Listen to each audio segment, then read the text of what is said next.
And we're live. Okay, we'll call this meeting to order and we'll start with the flag salute. We'll give Mike a few seconds to get the flag up. Does anyone want to lead the pledge tonight? Okay, I will. I printed it. More, Just which in verse? case. Yeah. Okay, I pledge allegiance to the flag of the United States of America and to the republic for which it stands, one nation, under God, indivisible, with liberty and justice for all. Thank you. Can I get an approval of the agenda, please? I move that we approve the agenda. I think that's what you said. You faded off. Thank you, love. Can you hear me now? I can. Okay, I had turned my head. That's probably why. Can Okay. I get a second? I'll second it. Thank you, Michelle. Roll call, please. Yes, Trustee Brown, Yes. Trustee Chimino, He's muted. Muted. hey, Trustee Chimino? Yes, yes. Thank you, thank you. Trustee Gillis, Yes. Trustee Nelson, Yes. Trustee Wing. Yes.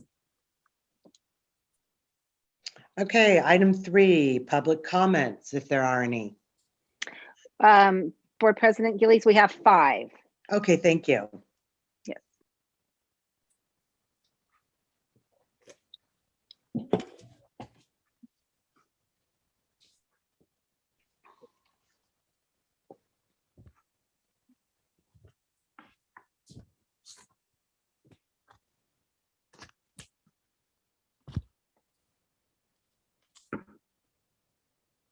For agenda number 4, the update of reopening schools.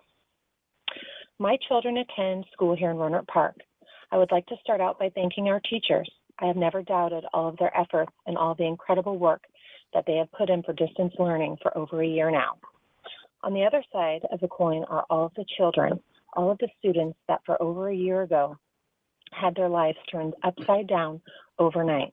They have had to adjust and cope with losing their education from inside a classroom full of life, teachers, and friends to literally becoming a screen overnight. Alone, isolated from their world as they knew it, for some it means staring at a screen for 6 hours a day. Parents like myself are the ones at home living it every day and seeing it with their own eyes. Distance learning does not work, let alone the social and emotional delay, all of the isolation it is causing them. Fast forward, and here we are over a year later. We have been patiently waiting for some clarity. Parents are now standing up, having a voice for our children to return safely to school because we know now it is time. A lot of what I have heard at these board meetings is that the schools will be ready to and prepared to open when given the go-ahead to do so. It has been the complete opposite of that, and it seems our schools are scrambling and never had a plan to reopen this year. I can imagine different districts have different needs, but why aren't we collaborating with these other districts in or outside our county that have submitted their COVID safety plans, have had them approved, and have had great success in staying open during this pandemic, specifically Petaluma, Santa Rosa, and Marin County? You have top doctors, pediatricians, scientists, you name it, urging schools to reopen. The studies have proven without a doubt if the proper guidelines are followed and the safety protocols are in place, it is absolutely safe for teachers and children to resume to in-class education. So what is Rohnert Park Cotati waiting for? Where is our safety plan for the schools in our district, and when will they finally be submitted? Every day we wait is another day we are failing our children their right to an education they so rightfully deserve. Thank you. This public comment is regarding reopening of schools. There's been quite a bit of shaming parents regarding speaking out against teacher unions. I recently responded with my thoughts on a friend's Facebook post. I summarized my feeling that when the pandemic first hit, closing the schools was the necessary and responsible thing to do. However, now the science is telling us to reopen, and it is disheartening to see that the teacher unions are holding things up. RIPSIA President Emily King responded to my post. She tried to distance the local union from CTA. She also did her best to convince me and the other respondents on that Facebook thread that the only thing the local union was trying to do was get, quote, clear answers, reasonable plans, and consistent communication. I rewatched Emily's reports to the board. I also read articles in which she's been quoted and the public information posted on the RIPSIA website. It is clear that this has been, in large part, about wages, retirement, and benefits. The local union even requested a vote to authorize a strike prior to fact-finding hearing being scheduled. Teachers deserve to earn a respectable wage, but to use a pandemic as a bargaining chip in a time when so many have either taken a pay cut or lost their jobs completely is tone deaf, to put it mildly. Several social media posts from other teachers talk about the union and suggest that parents are naive to believe that a teachers' union is so powerful. Really? Teachers have tenure after 2 years in California. I would equate that directly to the strength of their union. In a letter published in the Community Voice, teacher Carly Harp reminds us that it is the union's job to protect its members, the teachers. Let's all remember that. The teachers have a union to stand up for them. Students don't have a union, and parents shouldn't be attacked or shamed for standing up and advocating for their kids. It's time to reopen the schools. For over a year, I've listened thoughtfully to each board meeting. I've submitted public comments and listened to the public comments submitted by other concerned parents. The comments are read into the record and then summarily dismissed by the board. It was refreshing to hear newly elected board member Michelle Wing speak up at the last meeting. She clearly outlined her expectations that the board be more accountable to the community they serve. I appreciate the voice provided to the parents that have, frankly, been feeling unheard. I would also like to say that supporting in-person learning does not mean that you are against teachers. A parent advocating for their child is not a dig at teachers. I respect teachers, I support teachers, and I support opening the schools now. These two ideas are not mutually exclusive. Yes, I'm a very concerned parent, and I just really want to know why being vaccinated or not is what's holding the teachers up from whether they go back to the classroom in person or not. Why don't they go through their own health care providers and or the many pop-ups in Sonoma County that are vaccinating people that don't even have insurance? I don't understand why they're waiting for the SCO eligibility. And why are teachers using this as an excuse to not return to the classroom when Marin County teachers and preschool teachers and elementary school teachers all over the state have been teaching without vaccinations for months? And we all know most of the state is still in the purple tier. Also, why did Santa Rosa School District get priority on the vaccines? I do not understand why certain districts are more important than other districts. Why is Rohnert Park in the very last tier of eligibility for schools to receive the vaccine through SCO? Aren't all the students in Sonoma County equally as important? All you have to do is take a drive on the 101 or any street and see that nobody is staying home. Everybody is out and about, including teachers, living their lives. Everybody except our students. This generation of students from TK through college is going to pay the ultimate price. And it will be devastating. Thank you very much. Over and over, I've heard the phrase, the goalpost keeps moving. It's a moving target. We can't do anything because we're in the purple tier, and this is hard. Yes, it is hard. However, district administrators are not the only ones that this is hard on. Every industry has been affected by the pandemic, and they've had to think outside the box to accommodate a new normal. The difference? Those industries have rolled up their sleeves and got the job done. For months, I've heard the superintendent report that the district is working on a plan. You've even hired a pandemic coordinator at the tune of $138,000 to help get it done. However, CRP-USD remains one of the only districts in Sonoma County that has not submitted a plan. Further, neighboring districts have had their most vulnerable populations back in the classroom for months, while CRP-USD's most vulnerable still struggle with distance learning. The lack of urgency in which CRP-USD has managed this situation is alarming. This is a failure of leadership, and the Board of Trustees should hold district employees, including the new superintendent, accountable. Hello, this is a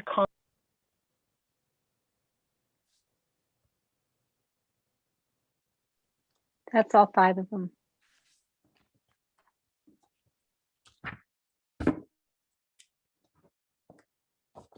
So that last comment, did it just cut out?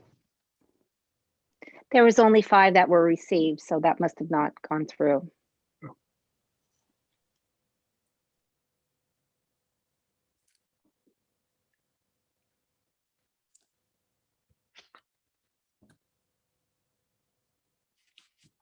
Okay, so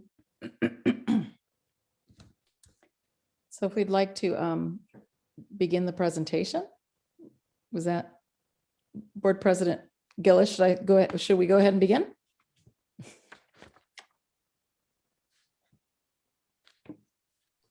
Can you hear me? Yes, Now I'm we sorry, can. my button was stuck. I'm so sorry. no But worries. yes, item 4, update of reopening schools. Go ahead, Superintendent. I apologize. Thank you. Anyway, let's go to the next slide. We wanted to give you an update on in-person instruction. We're going to give you a short recap of the town hall, the timeline that we've presented before, give you some context, talk about where we are with vaccination, where we are with our school plans, our hubs, and we have some family survey results, and we continue to plan with the different hybrid schedules. So we wanted to share that with you. Next. So we had 2 town halls last week, one in English and one in Spanish. We had over 350 attendees, and the themes that emerged throughout the presentations to do both of them were safety, what's the scheduling, selecting of AM, PM schedule, and the social emotional concerns related to our students who have been in distance learning. And one of the things that we're going to do and we're working on currently is the development of the FAQs, the frequently asked questions. So we're looking at those, arranging them thematically, and we will be providing that to, we'll be posting and publicizing that for the community. Next slide. So as you may recall, last time we talked about this timeline. We know that our COVID-19 prevention plan was approved on February 16th. We are up and going with our health screening. So staff is currently now checking into work. Our school sites are ready to go. And we're going to be offering school tours as soon as next week. And our elementary hubs are opening up. So we're going to be providing next week. We'll provide you an update on how that went, but we are opening our hubs up for next week in elementary, and we're currently working on a plan for secondary. March 12th is when we anticipate the acceptance of the MOU will be completed. March 15th, we will have the COVID plans completely ready to go. Currently, they're being written. The school sites are doing their piece, and they will be submitting that by the end of this week. And then we're currently working on the district piece, and then we're including that. We have to embed that piece in the school piece. And then by March 30th is our expected staff and parent training for reopening of schools. So, the vaccine availability impacts us. So there are, as you heard, and even in the public comments, more vaccine clinics are opening up. So just to be aware of that. So even though the SCO clinic has been paused temporarily, we know that Kaiser is offering, CVS, Walgreens, there's a lot of clinics opening up. And we know that staff are going there. We have staff coming to, I've heard that staff is coming to San Rafael to get vaccinated at Kaiser if there's no appointments available in Santa Rosa. So we know that there's movement here. So that's why we provided 2 dates. We wanted to, we believe that we'll be ready on April 12th, and looking at the numbers, we're pretty certain, but because of the pause in the vaccines, we wanted to say it might be delayed a little bit by a week. So we proposed those 2 dates. One of the things that I wanted to make the board aware of is that a school is considered open if a grade level is open. So for example, if we have all of our kindergarten teachers vaccinated, we could essentially open our schools and say we're opening kindergarten and then bring in the different grade levels. So, that's always at the back of my mind. So for hybrid learning, you can see we have that span of either April 19th to the 26th because of the delay. And then we have May 6th, is the proposed opening date for hybrid learning for grades 7 through 12. And we would have, we're talking about hybrid, learning hubs before that date, at the end of March. Anyway, so once we're in person, we really want to talk about needs assessment. What's interesting is folks felt that we were going to stop teaching. We're not stopping teaching but we're actually evaluating to see where kids are. It's not that the instruction is stopping to do social emotional learning, but we will be watching the kids to see how we need to monitor adjust. If you think about our kindergartners that have never been in a classroom, we're going to have to see how they adapt and help them and support them. Do check-ins, talk to the children like we've been doing during doing community circles that we've been doing during distance learning. And May, we're talking about having that extended learning program planning. And maybe even before then, based on how much information we get from our learning hubs and then reopening to return. And then we would definitely be offering a summer program. We realize the importance of academics and filling in those learning gaps, but we also want to be cognizant of the fact that we may need to do some enrichment to provide that support for kids. So we're looking at different options. As we get down the road and we get more specific information and we're getting into the planning and see how our kids are doing, we'll provide an update then and more specifics about the program. So we're in that beginning of the observation part of the planning. Next slide, please. I'm going to turn it over to Ms. Bosala, who's the COVID coordinator, and she's going to give us some context about what's been happening, in Sonoma and, kind of the challenges behind being in purple for quite some time. Thank you, Dr. Perez. This chart is provided to us by the California Department of Public Health. They release this chart to inform counties of their tiers. It includes all these data points in terms of where each county is, how long a county has been in a particular tier, the positivity rates and adjusted case rates and so forth. What's really relevant about this is that it includes all 58 counties in California, the chart.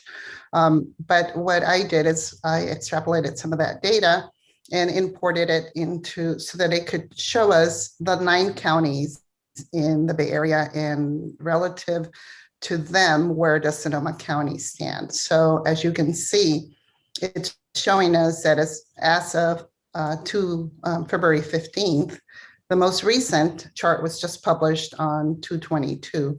But as of 2/15, these counties had been in their current tier 13 weeks to 11. And this is in relation to Sonoma. Please, the next slide.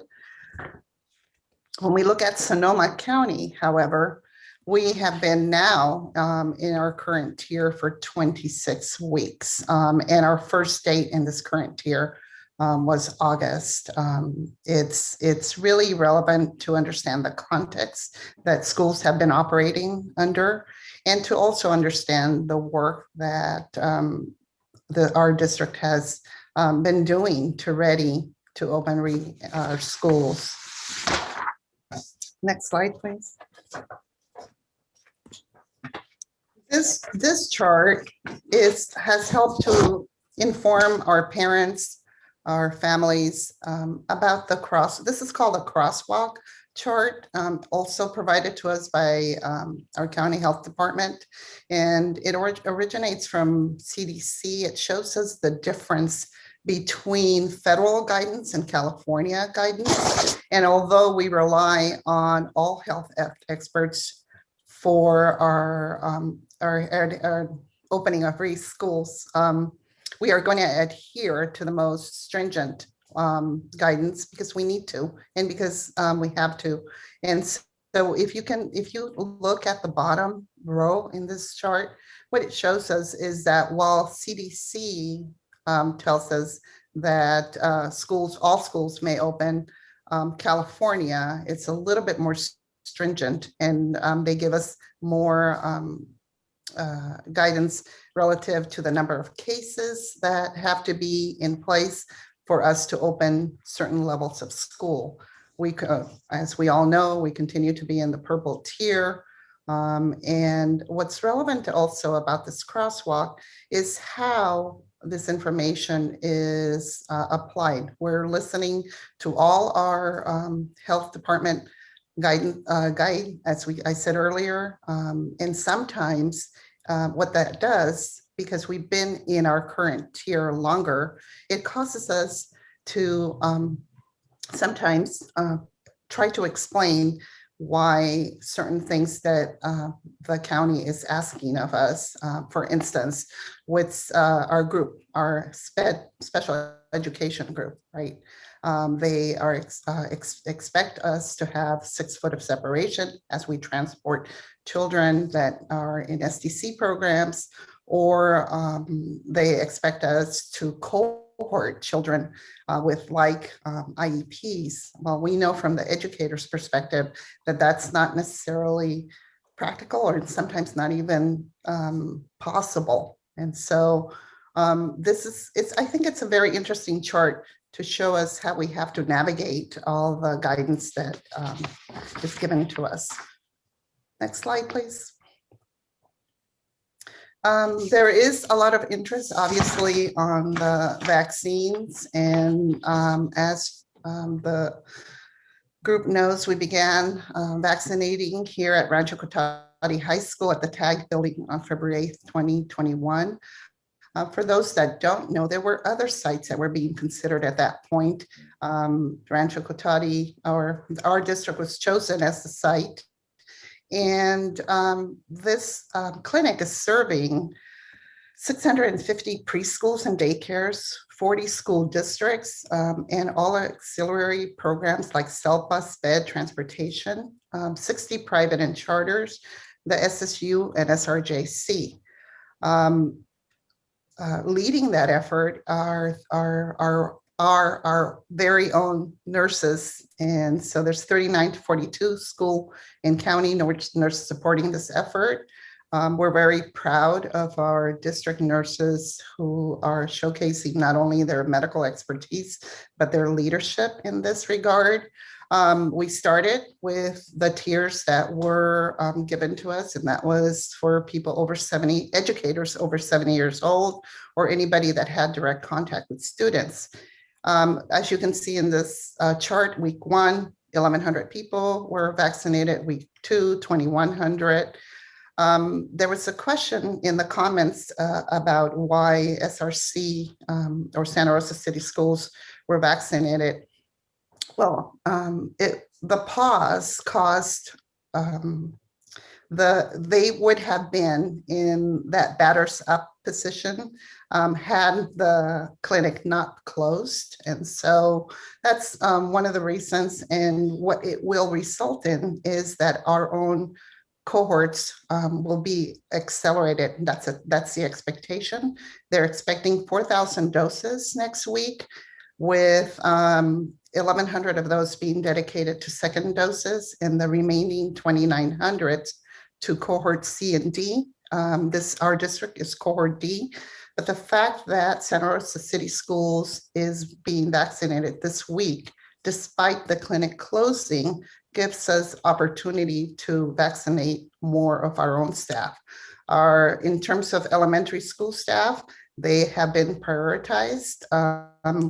This is anecdotal. We know, or we believe that 62% of our staff has been vaccinated. The reason that it's anecdotal and not very empirical is because it's medical information. We don't necessarily know that the actual number, but we approximately 62%. Like I said earlier, secondary and district office will be in the next phase, and then the doses need to be given every 28 days. And we're really happy to report that residual doses have included 48 to our elementary staff.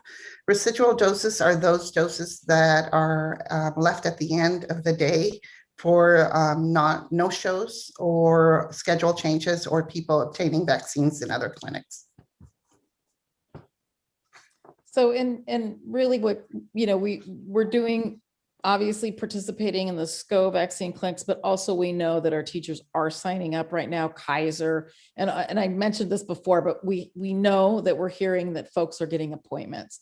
So I just wanted to reemphasize that. So we're at 68 for that TK2. We have to check to see how much information we have about the upper grades, but we're making good progress. So although there's a pause, I'm feeling really positive about the fact that we are getting folks vaccinated. Now about the school plans.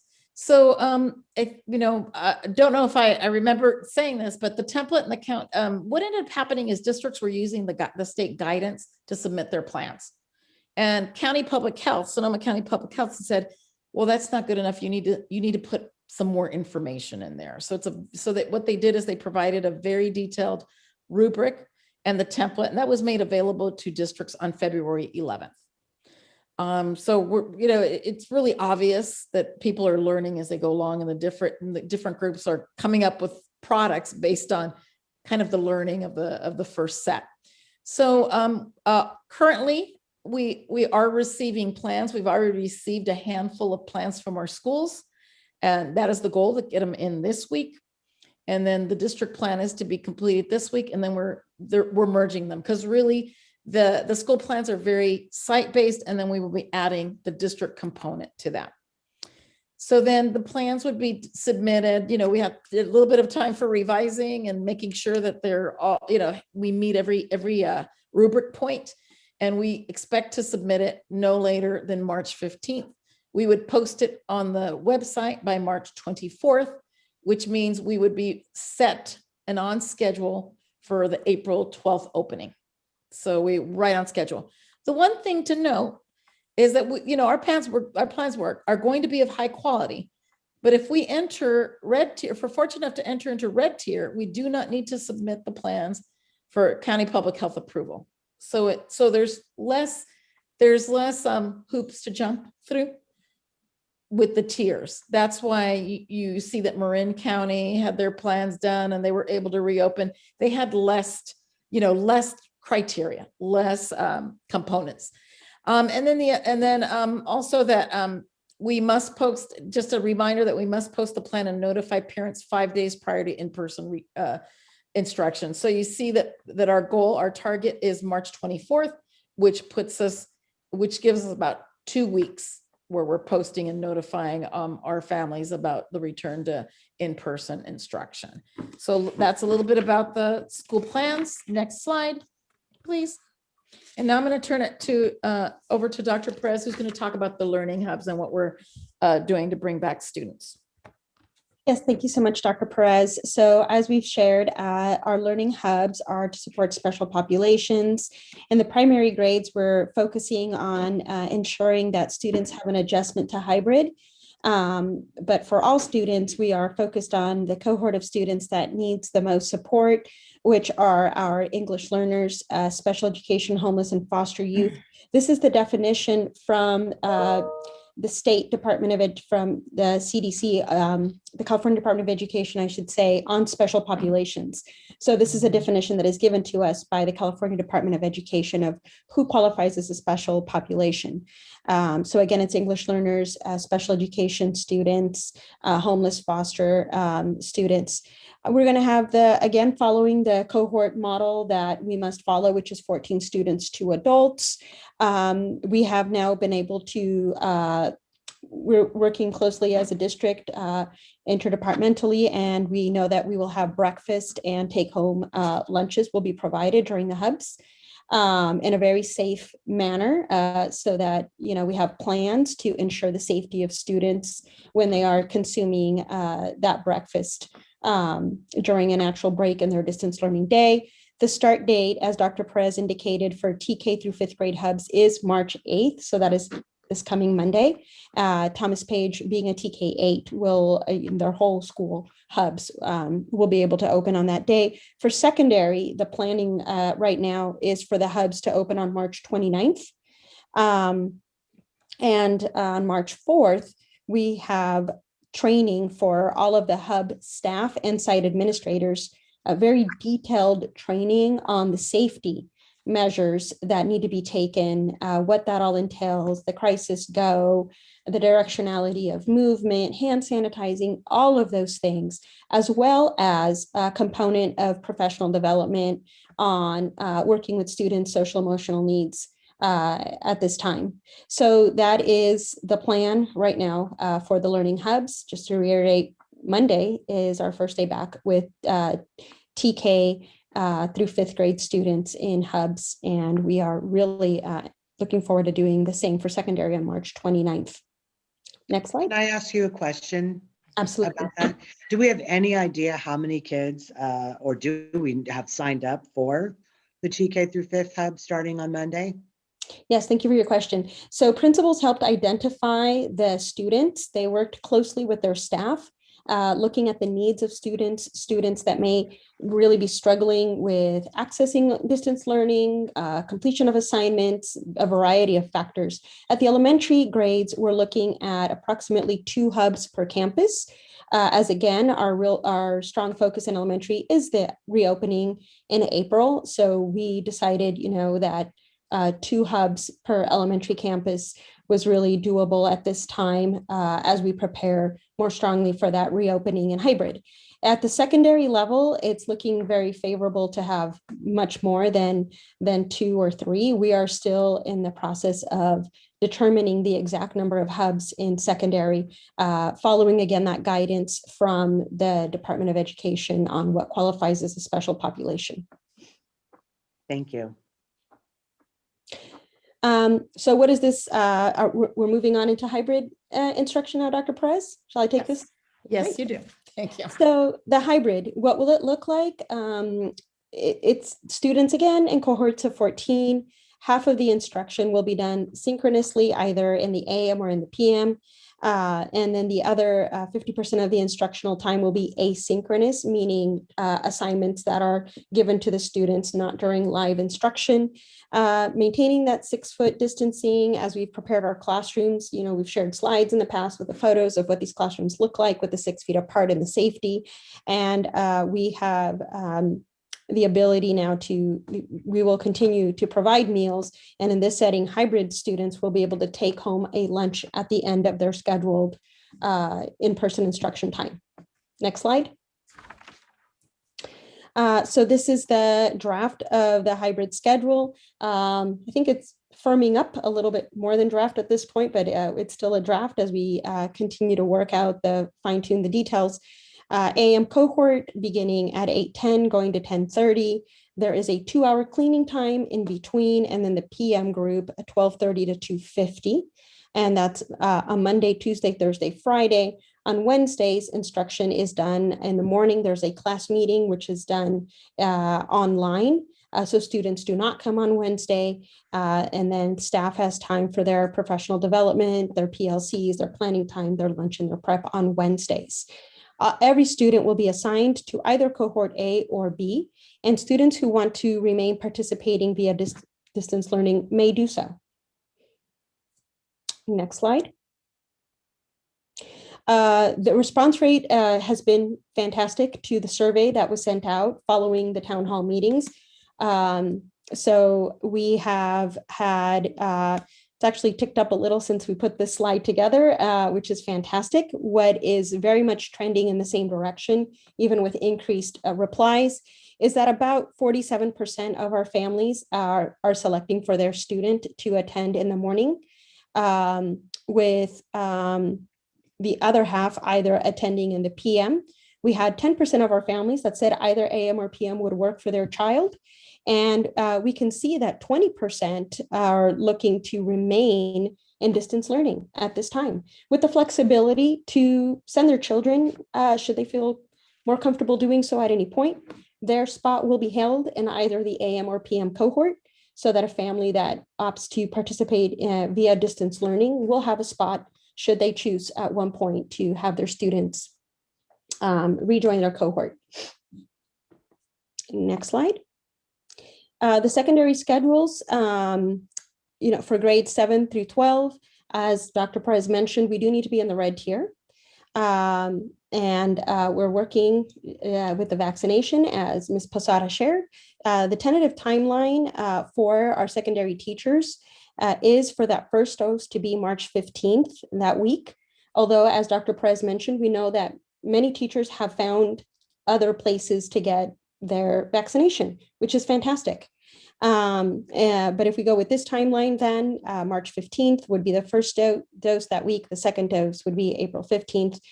We do hope that this is accelerated a little sooner, but under this timeline, and again, very tentative, would be an anticipating opening date of March 6th. But as we've stated, with more vaccine availability, these timelines could change more favorably, which is what, of course, our hope is.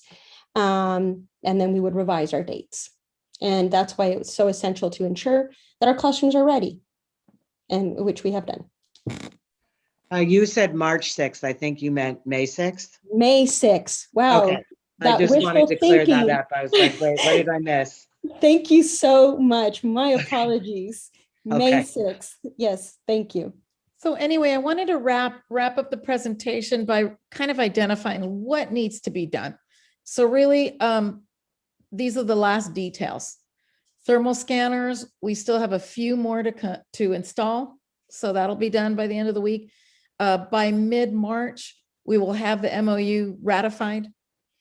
By mid-March, we will have the safety plans completed. We'll be doing the training by the end of March, all dates that you've seen throughout the presentation. Completion of TK2 vaccines is projected to be April 2nd, April 9th for grades 3 to 5, and April 22nd for grades 7 to 12. And this could change if the more the availability. None of our staff is waiting for SCO. If they find a place that's vaccinating, they are signing up. So we're seeing that movement, and it's that informal conversation. Do I have exact numbers? No, but really it's the informal conversation with their principals, and they say, hey, I've got an appointment, or so that we know that people are anxious to get the vaccine so that we can return to school and with our students. So that completes our presentation. So for any questions that you may have. I have a question. They were talking about the different school districts in Sonoma County and how we're in cohort D. Why do we fall in cohort D? How is that? I think what I will tell you, when we were presented with the schedule, we were put into four cohorts based on our size and also the positivity rate. So we had districts that had much higher cases than we did. So we ended up in cohort D. So it sounds like, oh boy, we're the fourth cohort. Well, it was actually A and B go together and C and D go together. So they're not separate. They start at the same time. So here's the good news. We always want to be cohort A. That would be ideal. But what happened is, what we did was we had residual vaccines. So we took opportunity. We're local. So we're able to vaccinate our folks. The one thing that you've noticed is that we've moved up the secondary vaccines. Why? Thankfully, they realize that, if you're always in cohort D, it's always going to take you a little bit longer. So they flipped it. So now what's going to happen is cohort C and D are going to go first for the vaccinations. So secondary as well as the DOs will be able to get their vaccine sooner than originally expected. Well, I also think it's going to be very helpful that the president announced today that he's invoking a federal program that will allow vaccinations to be for teachers, labeling them essential workers, which is finally, and those will be sent to local pharmacies where teachers will be able to go get vaccinated. And his goal with these pharmacies is to have everybody in the education sector, including childcare, to have a vaccination by the end of March, at least the first one. And I think if that happens, and they've also invoked that there's another company working with the new Johnson & Johnson. So I think it's going to help to get a lot of vaccines pushed out a lot faster than we would have thought. And the J&J is only one vaccine. So I'm really glad about that. One other question I had, I know it might be a little premature, but where are we at with the 7th through 12th planning for, our 2 middle school and our 2 high school campuses?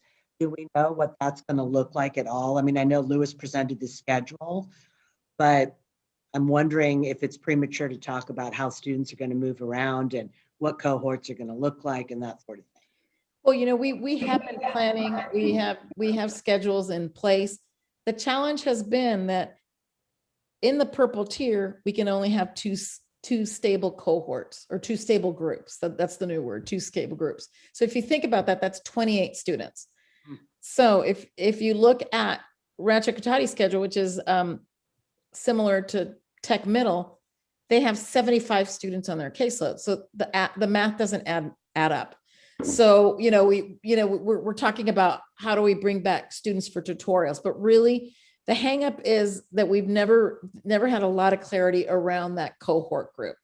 So we are hoping to get more clarity, but public health has remained very firm that it's only 2 cohort groups per week per teacher, which makes it really hard. That means a teacher can only see 28 students. So although we have the schedules, we are really pushing to get some answers on, how much flexibility we have. So, and Dr. Perez, do you have any additional information on that or anything else you'd like to add? Oh, you're muted. My apologies. No, we are participating in all the SCO meetings and sending a lot of our questions, proposing a lot of models and waiting for answers just to ensure that, that our plans are ones that can be, accepted. And so it is extremely difficult under the conditions of the cohorting, as Dr. Perez explained, because that's simply not how we have grouped students in their different periods of the day. So I do anticipate that, as we participate in these meetings, secondary is really being emphasized now for more clarity and more answers really across the state. So that's, something that we are paying very close attention to so that we can develop the very best plans. Well, I think one of the interesting things that Superintendent Perez mentioned was we're hearing a lot of things about all these other school districts are open all around us. Why aren't we open? And I really think that statement is very broad. I mean, I understand where it's coming from, but Marin County has high schools open, et cetera, because they're red. I believe they were only in purple for 10 weeks. I think we're going on 28, 29 weeks of being in purple. And under the current guidelines and rules, they're not even guidelines, they are the orders, we cannot open 7th through 12th grade in purple. So I looked today before we started the meeting that our adjusted case rate today is at 10 per 100,000, which is really good news. The positivity rate's at 3.5. We're still 10, but 10's better than 25, and it's closer to 7. We just got to get that one down a little bit. So I just want to be clear, the school districts that are open around us, like Santa Rosa, I saw that they brought about 40 kids, 39 to be exact, back into the hub situation.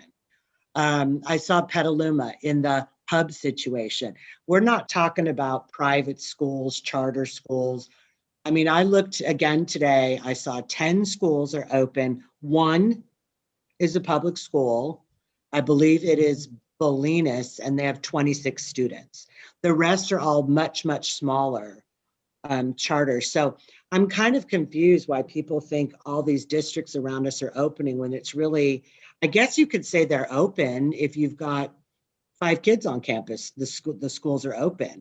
And maybe that's where, there's a little bit of a disconnect, but I'm really glad to see that we're still shooting for that April 12th to get the kids back and get some assessment done of how and what a summer school program might look like for those that need it. Yes. Thank you.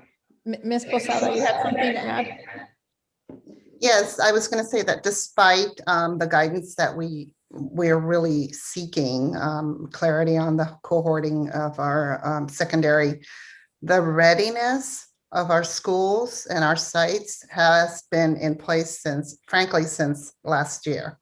And so that is happening. It's when we look at our district, we think of it holistically. And so it's all our sites and their ability to have signage in place, the ventilation systems in place, all the social distancing, the masking, all that needs to be part of this broader plan. So that is ongoing, and it's going to be ready to go. Thank you. Do you have any other questions? I have a couple questions. Sorry, I probably should have asked during the presentation, but I wrote them down. So I understand that the tentative MOU right now has that both teachers need to have access to both vaccinations. Are we measuring that by SCO's vaccination clinic? So every time it gets pushed back a week, our opening is going to get pushed back a week? Or if teachers are getting their vaccinations through Kaiser or other means, would there be a point where we say, okay, like, what does teachers have access to both vaccinations mean? What are we using to quantify and say, check, they've now had that? Well, the dates, the original dates that I put together were really based on the SCO vaccine clinic, because that's what we had. Yeah. That's what we had. Now we're seeing more clinics open up. So I wanted to give a safe date that I thought, okay, this is it. We know through SCO, but really SCO is not saying, hey, you only can come to our clinic. They're saying go to whatever clinic. So these are tentative dates based on the SCO vaccine clinic, and it's looking good. And there's more clinics opening up. So none of us are sitting waiting for SCO. We think it's great because it's in our backyard, but people are getting their vaccines where they can as soon as possible. So that's why I'm saying, hey, this might switch. We gave you the later date, but I'm actually thinking we're looking at the numbers, we're counting the numbers, and the principals are thinking, I think we can stick to the original date. So that is our hope. I like the original date personally. Yeah, that's my goal. But so SCO, I just want to be very, very, very clear. If SCO keeps canceling clinics because of lack of vaccines, that is not a direct correlation to us pushing school back. No, it is not connected. If we get vaccines in another way, we will. I'm sorry, Michelle, the only caveat I would add to that is we can't control if other places don't get the vaccine either. We had a problem with the snowstorms, and that put everybody a week to 10 days, no vaccination. So I get where we're going. We want to go with the April 12th opening. We all want that to happen. It's not predicated strictly on SCO, but I think that if other places run into the same shortage, the dates could get pushed. It could happen. But it also could happen sooner. I can't ask teachers if they've gotten a vaccine, right? Because that's a HIPAA thing. So at some point, we are going to have to say there's been enough time like, that's where my, like, Yeah. remember, I really like Like I said, quantitative. we're I like not to- asking, but we're keeping, and people, if people share with us, that's why, I mean, I'm not gonna give you a list of names. No, I I'm don't want like, that. "Ooh, look, I have a percentage," and if you think about it, just with SCO, 68% of our staff, our TK2 staff has been vaccinated. I think those are pretty good odds. I didn't realize that. And I'm like, all of a sudden I started counting. I'm like, that's not too bad. And it's completely possible that the other 32% are getting vaccinated. So, we are moving on that. The really good news is it's a lot. It's the residuals is really helping us. So if there's no shows, and that's what's happening, right? People go to another clinic. For example, Santa Rosa got 1,500. They're going to go and get vaccinated. That just moves us up in the line. Hey, Myra, I have a question. So, like, if we have a COVID coordinator, right? And I know from what I've heard, the COVID coordinators are into like tracking cases and that other stuff. But as far as like HIPAA rights, shouldn't there should be a person, like a point of contact that could have that information and get that data? Can we have one person that's getting those actual data from the teachers, so we know exactly where we stand? Like, isn't there, like, I know, like in our office, if there's a case of COVID, there are 2 people who are in charge of that information, and only those 2 people for our company know who has COVID or all the details of that person. And I know usually companies have someone couldn't we have that COVID coordinator? Couldn't that part of their job be, trying to get that information and, SCO or not SCO vaccinations? Okay. Yeah. Marta, would you like to answer? Yes, I completely agree with you, Trustee Shimino. I would hope that I was able to give you more solid data on this. But frankly, SCO is not even able to provide that data to us. They have it in the aggregate.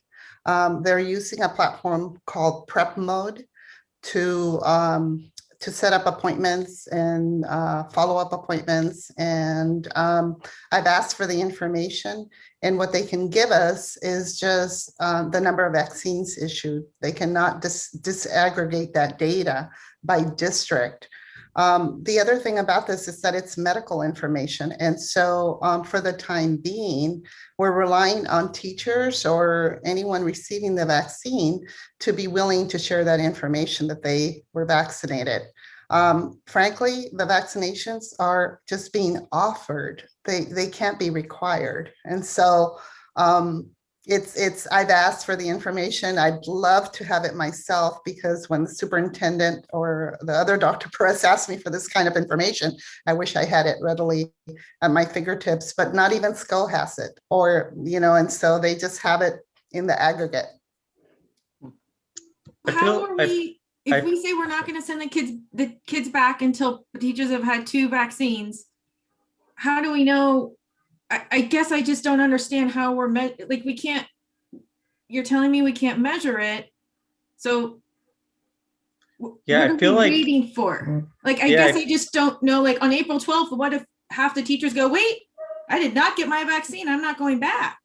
Or there's got to be like a random way to, like a anonymous way to do it. I mean, like if you go to Craigslist and you reply back, it's like an anonymous email. Like there's got to be a system that maybe we can come up with that we number all the teachers and we randomly email them, and they can randomly email it back, and we know, okay, this person number 1 responded with vaccinated or not vaccinated or something.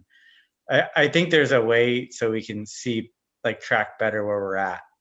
Well, just some caution, Joe. I'm having worked for the Santa Rosa Fire Department and having dealt with thousands and thousands and thousands of medical calls every year. The HIPAA laws are very restrictive, and we got to be careful not to do that. So I realize the frustration of everybody and wanting to know, but you cannot But ask that information and you cannot track that information. So why are But we the making thing is agenda- we're not tracking people. We're not tracking.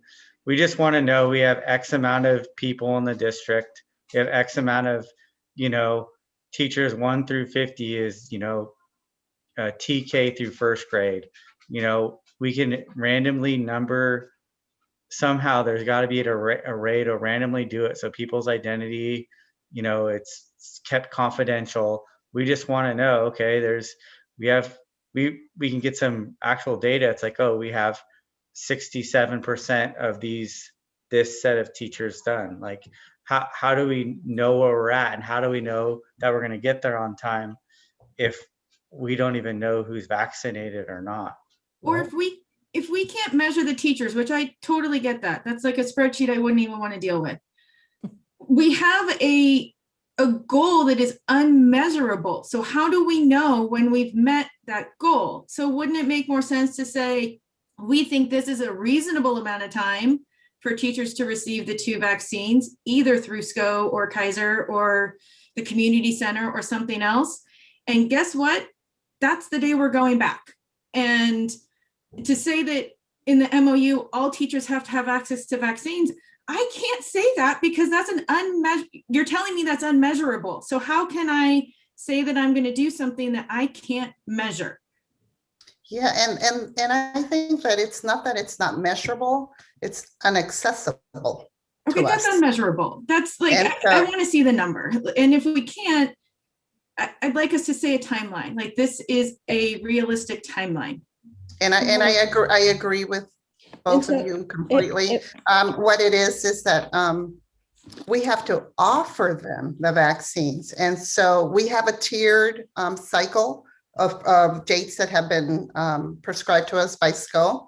And so we will have a timeline of, by this date, they will have been offered to all elementary or to all secondary. So then back to my original, if SCO keeps pushing the timeline back, our opening is going to get pushed back because we're unable to offer them the vaccine. So we're also working very closely with our labor partner leaders, and they are in deep communications with teachers, and they have sent out communication to RIPSIA members that, requesting, like, if you could let your principal know or let someone know. I think very soon we'll be at a point where we can say, if you haven't had the opportunity, could we please measure those who have not had the opportunity, and then be able to look more quantitatively at that data. And so those ranges that we have take that into account, that the moving this time was truly because the clinic was literally paused for a whole week. And it's been very recently that all of these other things, it's every day there's new information, which is it's been some bad news and then some really great news about Santa Rosa schools being able to go, access their vaccines through another source. I would hope that we don't have any more of these setbacks, but knowing that Kaiser has began vaccinating its members, we know of staff members that are driving many miles to go get their vaccine. So I think we will be at a point soon with RIPSIA leadership where we can say, hey, let's take some type of a poll to see who has not had access in that TK2 range, 6th grade range, 3 through 5 range. And then I think we can get a little bit more quantitative data in that manner. And the 68% is very precise. Yeah. I have checked with every school site and said, okay, I don't want any names. How many of your teachers have received the first vaccine? So that 68% is accurate. We're not getting the information the way we'd like to on a spreadsheet, but people are excited. You go on social media, people are posting. So, and I'm not going on social media, but people are telling their principal, I've got my vaccine. I can't wait. We're going to come back soon. So that's what that approximate number is people sharing that with us. I'm not going to share the names. I 'cause we know. have to be very careful, but those are exact specific teachers that have said, I've got my vaccine, and they're reporting that to their principals. So what about, I mean, something even like SurveyMonkey? Like I just looked up their privacy, and it's a completely anonymous thing where we can send it all the district employees to see, you know, if they're, you know, just pick what grade or whatever they're in, if they're a district employee, if they have their first shot, and if they've had their second shot. Or, Correct me you if know, if I'm they- wrong though, Lef. Sorry, Joe. I think it's illegal to even ask the question. I don't think you can even ask the question. How can we be turning our return date on something that we can't ask? Like, I This just is like, why You wanna many, change- many if you want to districts. change the HIPAA laws, you can. But I know there's a lot of frustration, but the HIPAA laws are a lot stronger than what we can do. And if you want to get sued, you can go ahead and get out there and get bold. I think we had to stick with the calendar, stick with the dates that we're going to go with. And I have the faith that the majority of our teachers are going to go out and get the vaccines without I mean, trying to do a server, without doing it, asking a question. Even if you say that the monkey survey or whatever that is, somebody has to have access to the IPs from the computers that people are doing. And HIPAA would love to go after you, you know, if you violate any of those health things. HIPAA is bigger than what you think it is. It's and huge. it's not, you know, I don't doubt that everyone wants to get vaccinated.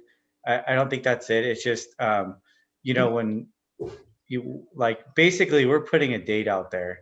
We're putting ourselves out there and say, this is what we're doing. And, you know, there's a lot of frustrated people who are trying to plan, and, you know, they're looking forward to these dates. And I think it's very important that we're able to measure the successes that we have to get to those dates. So, you know, if we're not opening up schools, if people aren't vaccinated, to me, that's crucial data. So yeah, maybe there isn't really a real way to do it, but I totally agree that it's hard to, you know, say that we're going to open up on a certain date if we don't even know with their vaccines, especially when there's a 30-day or 28-day, you know, lead time on your second dose, you know. So the more information we have on that, then we'll know, you know, a better date, and we can, you know, kind of hang our hat on that date. Joe, we're not going to have that date. So we have to go out there and pick a date. And like Myra says, we're 68%. That number is growing. I think we can make that date. And Okay, so I have some questions as well. Based on what I took down as notes, the MOU won't be completed until March 15th. So that's We have a tentative agreement. So currently it's done. okay. The RIPSIA members are reviewing it. And they're so going through it. two doses of the Moderna vaccine, the SCO one, are what's on the MOU as a requirement, right? Access to vaccines are in the MOU, yes. Not Okay, well, so specifically. if that's on the MOU, then I mean, we have our, we don't like, I'm sorry, what Michelle and Joe were saying, if that's part of the agreement, then that has to be trackable. I mean, it can't be part of the legal agreement and then also be like, we can't find out how many people have done it. So I like that we have the 68%. I had hoped that our MOU would be closer. I mean, it's March 2nd and we've been talking about it for months. The May 6th date of high school, I mean, that's less than a month of time that we're aiming for there.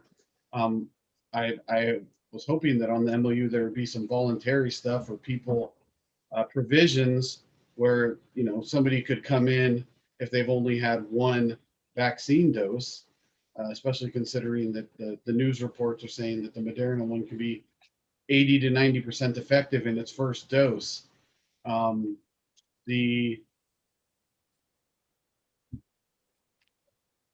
May 6th, that's just crazy. That's a lost year for kids that don't have years to make up in time in their secondary education. You know, these little kids, yeah, they're traumatized and such, but they have hopefully several years to make up for it. But the secondary kids, they don't have that time. They're entering society soon. Well, Mark, So- we're not in control of the purple and red tier. So our hands are tied. Correct, but we are going down. So what I'm hearing is that if we go into the red tier and say 2 weeks, with what is tentatively approved on the MOU, we're still not going back to high school anytime before May 6th, even if we're in the red tier. Is that correct? I can't make that decision. That's No, but that's what our timeline says, that if we go into red tier in 2 weeks, You're we're not not going to going, open the school in 2 we're not weeks if going you don't back. have people vaccinated. Even if you got teachers vaccinated, all of them today, and then they got their second vaccine, and then you have the 2 weeks for a full effect of the vaccine, you're still looking at 5 or 6 weeks, even if everyone got done tomorrow. I mean, our hands are tied on so many different things, and we're doing everything we can. I think we have to have a little more patience. I understand that students have lost a year, essentially. But I don't know what more we can do. So we can't hear you. You keep cutting out. Oh, I'm sorry. Can you hear me now? Yeah. Anyway, I was done. I don't know how much more we can do. We've got the MOU going to get ratified. That's going to take the members some time to ratify, review it, vote on it. And we cannot get involved in those discussions. That is not our purview at all. We do not want to get charged with an unfair labor violation. We've got to be very careful what we ask our teachers to do. The MOU is a discussion between the district and the unions. We can say our 2 cents worth. We just have to be very sensitive that we aren't trying to push our wants and needs onto the unions. We can do the best that we can. And I totally get where your frustration, Mark. I think we're all in the same boat, that kids are going to lose a year. I'm hoping that we're going to get probably another memo of understanding for some sort of summer school, where we can get some of these kids that might need some additional help, some help through a summer school program, a robust program. And if I may address that, we have an addendum to the MOU that was already signed and agreed upon, where teachers may volunteer to support a summer school effort. And that's great. So we don't have to wait. So we are actively seeking, looking at programs, looking at models, and I hope to have a presentation to the board soon on a summer school task force. So we need to gather the task force, get input from all of our key stakeholders, assess what the prioritization of needs is for that summer program, and have very soon an update to the board on that planning. But that is a very high priority for us, is that summer planning on a variety of different levels. Great. Mark, I'm sorry I interrupted you. Go ahead. I'm so sorry. My frustration isn't necessarily that the MOU is favorable or unfavorable, or that I don't like the terms or anything like that. My frustration is that it's not complete, so we don't know exactly what to work with yet. That's the hard part, because we're just going on tentative or what we know while not getting involved, so that we don't suffer the consequences like what you Well, said. I think Myra did say that there was a tentative agreement reached. It's gone back to the members, which there are a lot, 330 plus members, to review it, and then they have to vote. They have to set the vote. They have certain parameters they have to follow. They can't just say, okay, we all agree tomorrow. They have a process they have to go through as well. So I'm feeling really good about that we're going to get this done by the 12th and the 15th, I think, is what the timeline showed.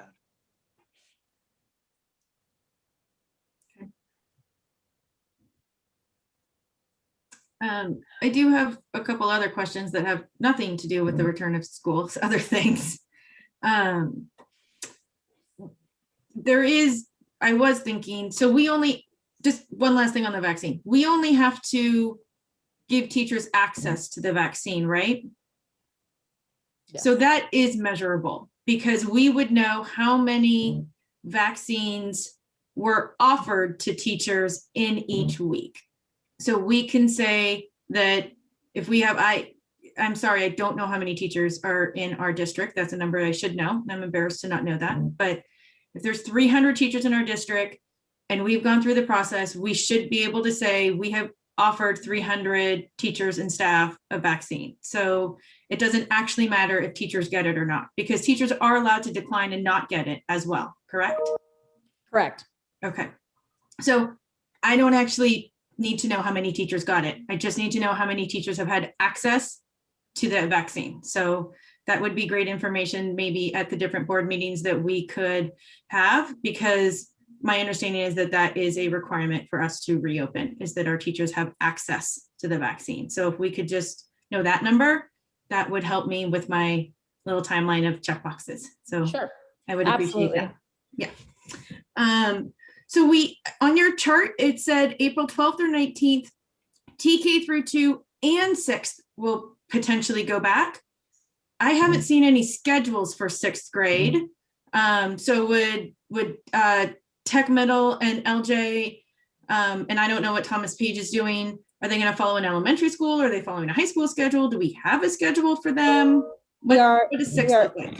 Yeah, we're continuing to work on that. It is that that whole We kind of issue have that high school schedule, so it's challenging, I'm sure.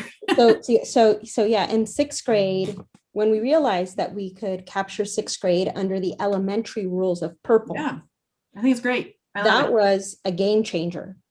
But then we get into the logistics of 6th grade, which are actually a little less tricky than 7 through 12, because in a couple of our programs, you know, the same teacher that teaches math teaches science. The ELA teacher also teaches social studies. I believe that is the model in two or all 3 of our middle schools. I know for sure 2.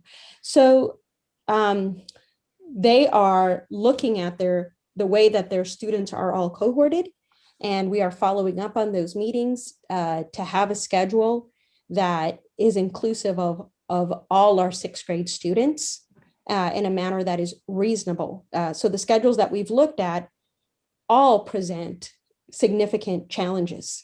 Sure. And so we're still, you know, putting our best minds together here and meeting regularly with the principals of 6th grade programs, 6th grade to see what we can do. And also,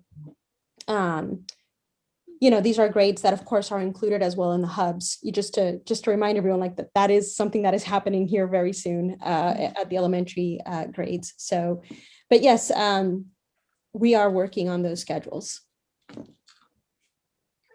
Thank you.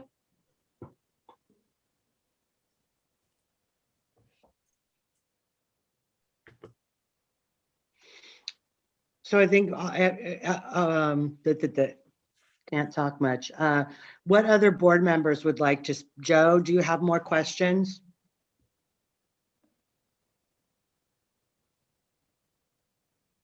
No, I don't. I just, the questions I had are answered. Michelle, what about you? Do you have any other questions you'd like to ask? No, that's it. Thank you though. Mark, what about you? I think I saw on that we just have a few more stations, I forget what they're called, that are installed and the facilities are ready. Is that correct? Or are the facilities only ready on the TK through 5 campus? Our school campuses, they're all ready. Okay. Absolutely all ready. We met that timeline. And last but not least. So Myra, if you could just keep us in line. A lot of questions are flying out tonight about the MOU and about negotiations and stuff. I want to make sure that we don't go over that line and ask and start discussing at a public meeting negotiable items. And I think we possibly did that a little bit tonight. So I think we all need to understand what we can ask and what we can discuss in public that should be discussed only in closed session. Thank you. Okay. Trustee Brown. Does anybody else have any other questions? that they want, questions or concerns regarding reopening? Myra, do you have any last words you'd like to say? Well, we are on schedule. We are, we'll keep you informed.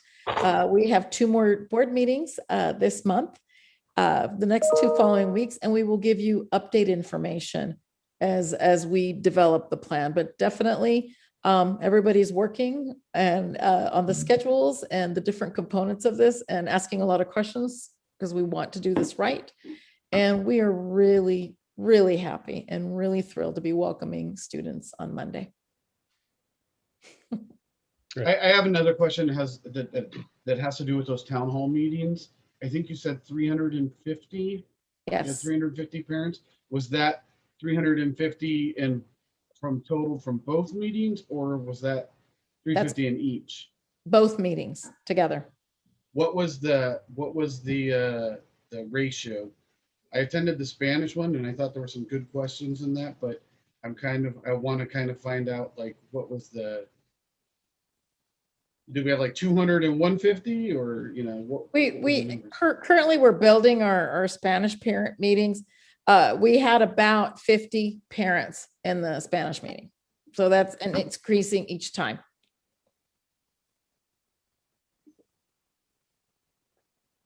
That's pretty good. Yeah.